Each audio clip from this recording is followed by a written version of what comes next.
Hello, Dr. Hashmi here. Thank you very much for watching my YouTube channel, Dr. Hashmi Online. This video is about the children struggling to go to the big school. The transitional period.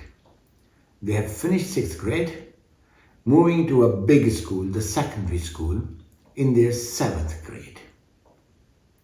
And they start struggling. As I always say, talk to your children. Try to understand where the problem is. Usually, children will identify their problems at social level, less of academic level. If there is a possibility of ADHD, attention deficit and hyperactivity disorder, yes, you will see some academic issues, but the child will not have social issues. The child will make brilliant friendships, might not be long lasting, but your child will always have friends and will excel in sports and any physical activities. So the issues might not be as significant. Apart from passing through a brief phase of readjustment, the child will feel comfortable going to school. The bigger issue is autism or autistic spectrum lifestyle priorities. That is when your child might struggle within the social context. You will see absolute brilliant academic performance. Now, most parents see the success linked to the academic performance. There is some reasons and logic to believe in it to some extent, but not at the expense of your child's happiness. Academic success does not always bring happiness.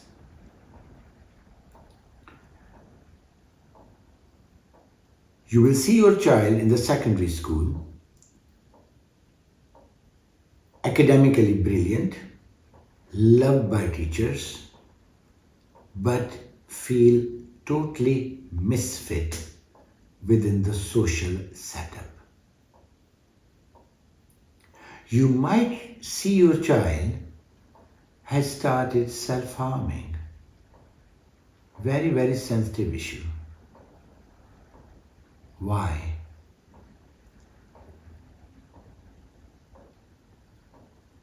One of the reasons is neurodiversity.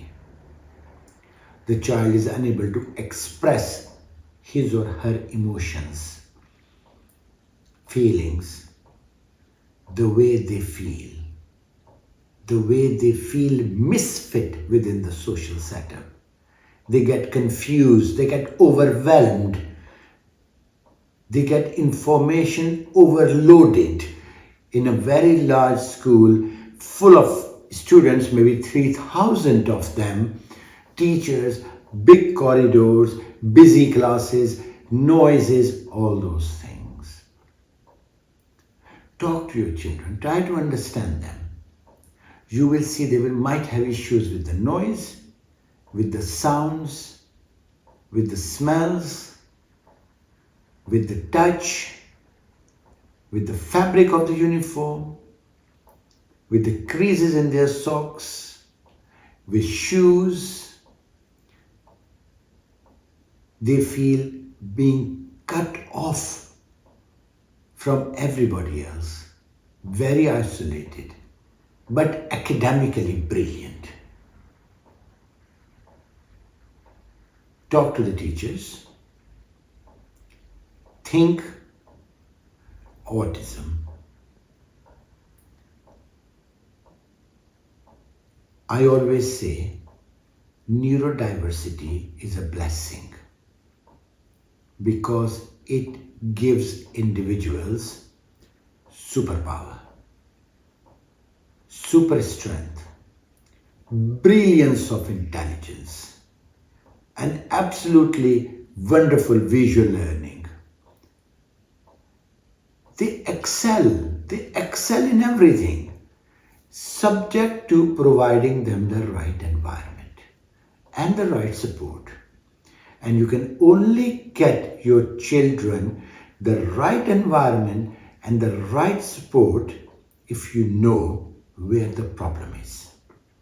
So these symptoms or these difficulties which I have mentioned, when you take your child to the doctors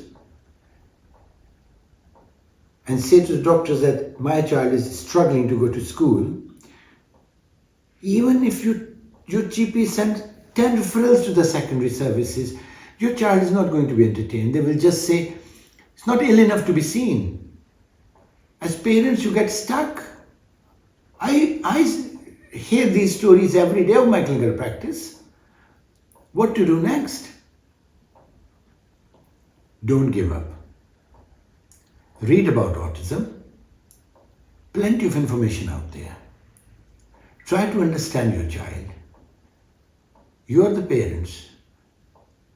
The help you can provide to your children, nobody else can.